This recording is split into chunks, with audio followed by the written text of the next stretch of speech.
நாம் செய்யும் பாவங்களே நமக்கான தோஷத்தையும் அதற்கு தகுந்தபடி அடுத்த பிறவியையும் ஏற்படுத்துகின்றது. இதில் சில தோஷங்கள் எவ்வாறு ஏற்படுகிறது என்று பார்த்தால், நெடு நாட்களாக திருமணம் தடைப்பட்டு வருவது, திருமணம் ஆகியும் குழந்தை பிறக்காமல் இருந்தால் அதற்கு காரணமான சர்ப்பதோஷம் இருக்கும்.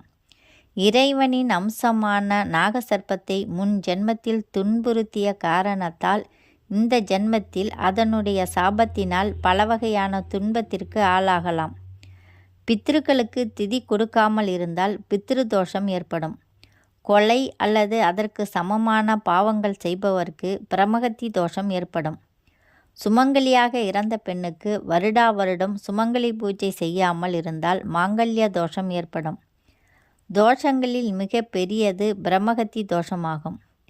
பொதுவாக தோஷங்களை போக்குவதற்கு சில குறிப்பிட்ட கோயில்களுக்கு சென்று என்ன தோஷமோ அதற்கான பரிகாரம் செய்வது வழக்கமாகும்.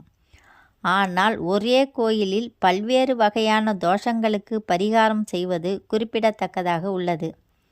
அதையடுத்து தோஷங்களில் எத்தனை வகை உள்ளது, அதனால் ஏற்படும் பாதிப்புகள், அதற்கான சில பரிகார விபரம் மற்றும் ஒரே இடத்தில் சுமார் 6 வகையான தோஷங்களை நீக்கும் ஒரே கோயிலாக நாகப்பட்டினத்தில் இருக்கும் சிவன் கோயிலை குறித்து பார்க்கலாம்.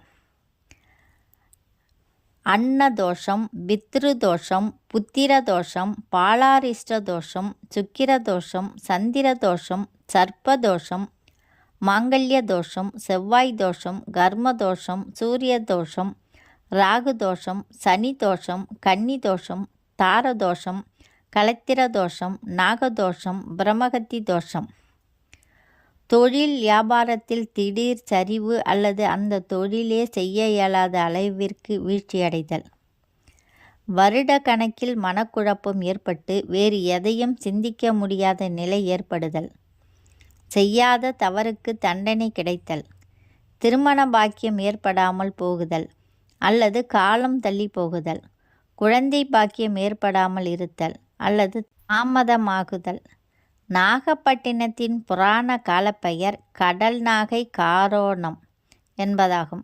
இத்தல ஈசனின் திருநாமம் காயாரோகணேஸ்வரர், அன்னையின் திருநாமம் நீலாதாட்சி அம்மன் என்னும் கருந்தடங்கண்ணி. காயம் என்றால் உடம்பு என்று பொருள்படும். ஆரோகணம் என்பதற்கு உடம்போடு சேர்ந்து அணைத்து கொள்ளல் என்று அர்த்தம்.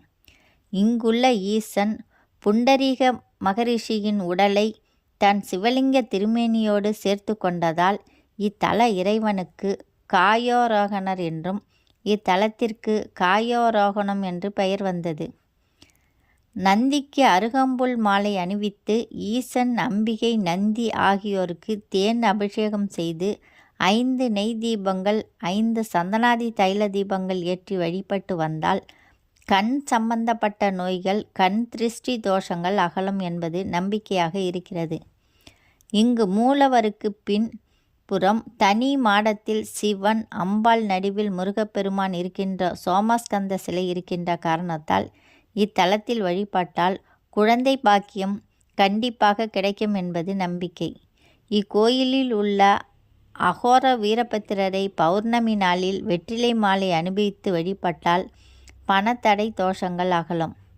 இங்குள்ள பைரவரை வெள்ளி மற்றும் அஷ்டமி நாட்களில் முந்திரி மாலை அணிவித்து வில்வ அர்ச்சனை செய்து நறுமண மலர் மாலை சூட்டி 9 நெய் தீபம் ஏற்றி வழிபட்டு வந்தால் கிரகதோஷங்கள் அகலும்.